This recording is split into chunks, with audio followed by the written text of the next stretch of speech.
If your TP Link Deco is flashing red, that usually means it's not connecting to the internet or the main Deco unit properly.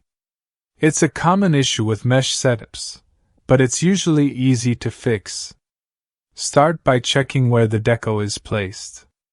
The red light often means the unit is too far from the main Deco, or there's something blocking the signal, like thick walls or interference from other electronics. Try moving it a little closer or shifting it to a more open spot. If that doesn't help, try relocating the unit entirely. Even a small move, just a few feet, can sometimes bring it back online. Mesh networks are sensitive to placement, so a better line of sight can make a difference. Still stuck? Try swapping the red light Deco with one that's working. If the problem follows the device, it might be a hardware issue.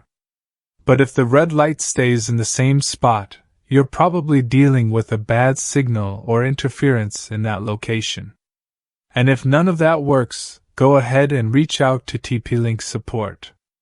They're usually pretty responsive and can walk you through more advanced troubleshooting, or get a replacement sent out if needed.